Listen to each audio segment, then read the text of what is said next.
Hey guys, this is Confrontation again in the 4673, and I'm back in a Troll Fairy Tale Part 4, as far as I remember.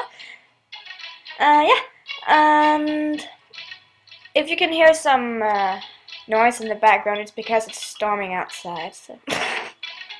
storming is not the right word for it, but it's noisy. So, yeah, I'll just, besides I kinda caught a cold, so... I sound very charming, so let's just get on with this. You'll never guess what Mom just got. More money, a changed personality, a new husband.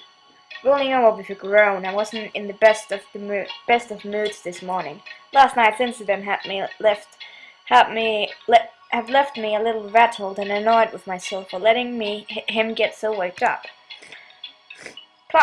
Plopping down next to me on the bed, she ripped the blanket off my head and shoved the paper in front of my face. You know how the unicorn queen is always throwing all these fancy balls, right? Well, apparently someone told her about your food and she wants some of your pastries at the party. Oh, that's a good news. I snarled as I shoved the paper out of my face, then cocooned myself back in my blanket. Big whoop, she's not paying me. If she's not paying me, I could care less if she wants the whole entry. Oh, come on, you're not listening to me. Ripping the blanket off, she leaned down while peeking over her shoulder to make sure Mom wasn't around. If you do this, you can get a free pass to the balls, and you can skip out of those drunken greed and needs Mom's trying to send you to. They aren't all that bad. I can handle my own. Would you want your fairy tale love story? Would you want your fairy tale love story to start off with you finding your first love, throwing up in a oak tree, or getting in some drunken fight, or... She leaned a little closer, slowly waving the paper in front of my face while I saw a small smile play on her lips. Or would you rather tell a story about how you met in the royal castle on the balcony, blanketed in the moonlight, with beautiful music softly serenading you both as you waltzed under the star-streaked sky? Motivated by curiosity of the possible outcome, I slowly took the paper in my hand and gave my sister a nod. Well, since you put it that way, such a hopeless romantic. No, I just know what I want. True. Isn't it time for you to open up the shop now? Ah, you're right. Jumping out of bed, I headed to the bathroom to start getting ready for the full day of work that was ahead of me. Yeah. Work went pretty well today. I was able to get a lot done and start sectioning out the desserts that I wanted to prepare for the queen. With my work all finished, I wonder where I should spend the rest of my day to write in my diary.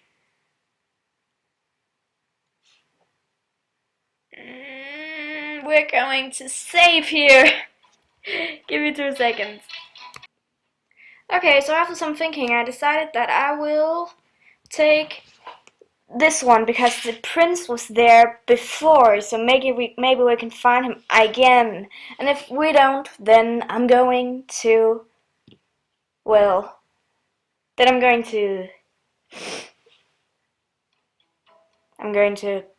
try again. So yeah, the spotlight pawn should be quiet enough. Go there. Thanks. While searching around for a little bit, I was able to find a more secluded spot to write. The last thing I wanted was another encounter with the Prince of Players. Don't even think about him. Just focus, girl, focus. Closing my eyes, I tried to let the aggravation that was starting to build up fade away. I've always had a hard time trying to write something if I'm worked up. But yes, I knew it, I think. But just before I could start writing anything down, I heard sounds of muffled chattering and footsteps coming from the distance. You've got to be kidding me. With a hiss, I threw my hands up in the air in defeat and watched to see who was gallivanting into the clearing this time.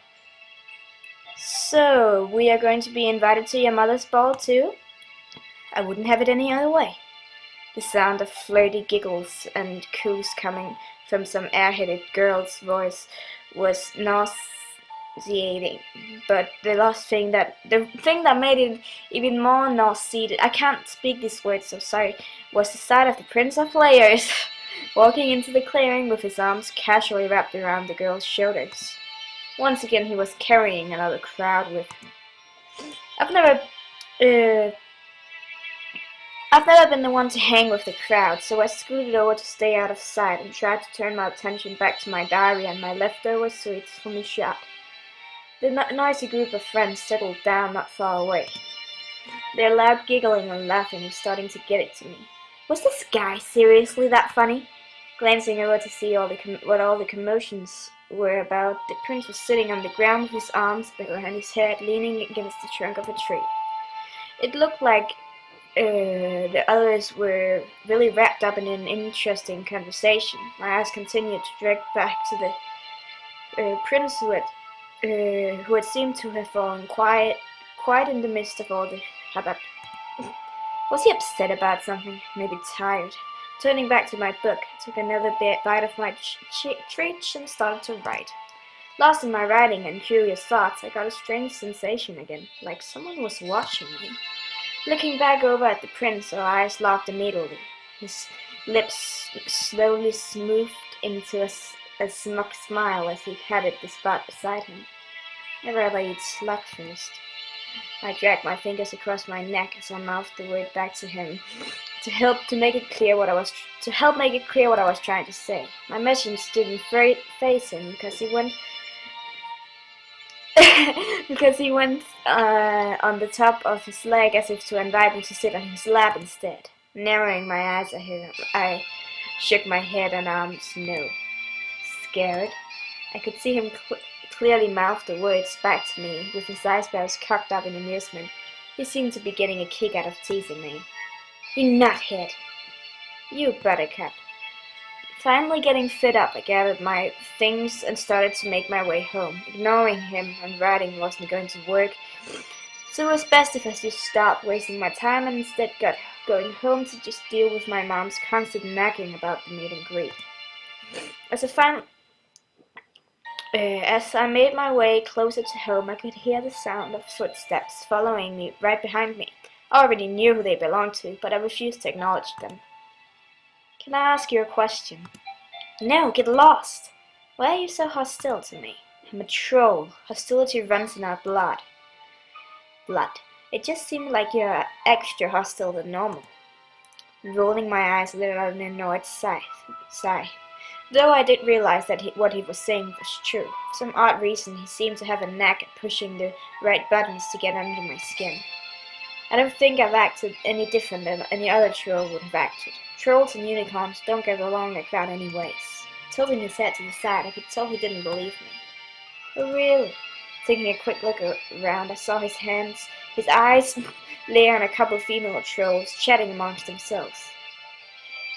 As if feeling his eyes on them, they looked in our direction. He flashed them a charming smile, and I saw something I haven't seen in a long time. Each and every one of those trolls blushed, and some of them even let out a stupid little giggle. Oh, come on! Stopping to give them an irritated look, as he just flashed me a triumphant smile. I turned around and stalked off in another direction, hoping that he would take a hint and leave me alone.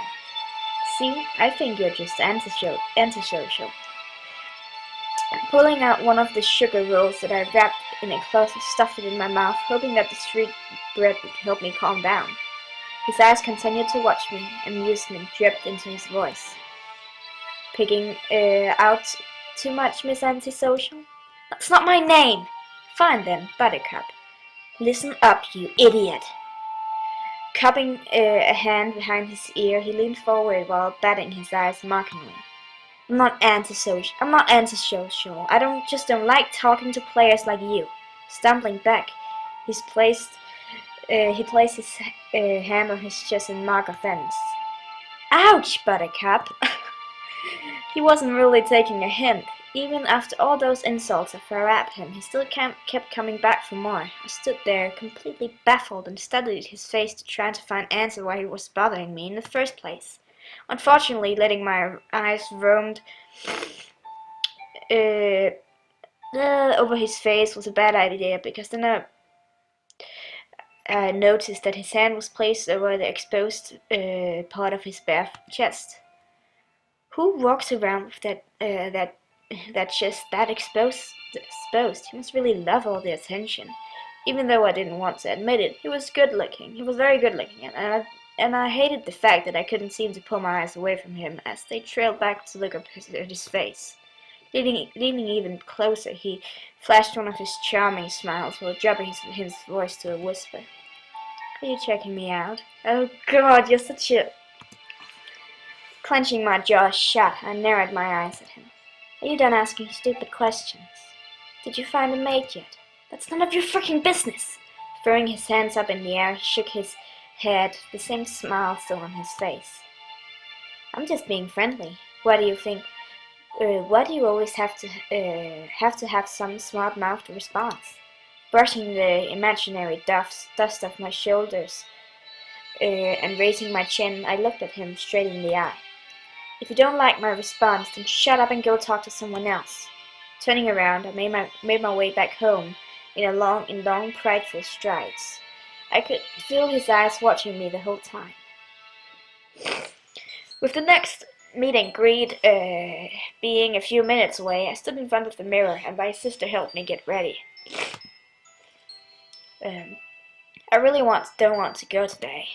Were you planning on skipping out and look for some new spices for your dishes? That's the plan. What's the plan? With a start, we both looked towards our mom, who was standing in the doorway, looking down. I saw my diary in her hand. Oh shit, Mama! Why do you have that in? Why do you have my diary? Tossing it over the bed, I scrambled towards it to make sure everything was still intact. My whole life is documented in here, so I don't know what I would do if all my life's work was ruined. Why are you still writing in something childish like that? Writing isn't childish. It's just. Forget it. I don't want to hear it. Waving her hand in the air to silence me, she walked up to my sister with her eyes narrowed. Now what is this talk about Casey is skipping out on the meet and greet? Nothing really. She just said she was going to look for some more ingredients for... You didn't go there to focus on food, Acacia. Now turning her attention back towards me, she waved her hands angrily in the air. Do you want to be alone again this year? 2. Find a good man with lots of money and settle down. I don't want to get married just for money. My heart started to pound harder in my chest as I clutched my diary behind my back. I was so scared of even the thought of my mother finding out that this book was filled with the things she's been trying to stop me from believing in. Casey, I'm warning you. If I catch you lollygagging again and not taking this marriage situation seriously, I'm taking it seriously. Why is it so bad for me to have my own fairy tale? Oh shit. Because only fools fall in love. The room grew silent as my mom's sudden outburst. I could see anger and hurt in her eyes, but she quickly turned away before her emotions could start to get the best of her. Casey, please, I'm only doing this to protect you. Love fades away and will leave you broken inside. Just do as I say, okay? I didn't know what to say or do, so I just sat there quietly after she left the room, closing the door softly behind her. That really hurt Mom bad. Are you sure you want to keep? Are you really sure you want to keep looking for that true love? I don't want to live my life a miserable. I don't want to live a miserable life with someone who doesn't love me. If you think I'm stupid for hoping, then crawled up beside me. She shook her head and wrapped her arms around my shoulders in an embrace. No, I'm right beside you, and I will help you any way I can. Blinking, I could feel the sting of tears started to burn as I knocked my throat tightened. The only one who has ever been able to make me cry so easily has always been my mother. I have to end the episode here. I will see you guys in the next one.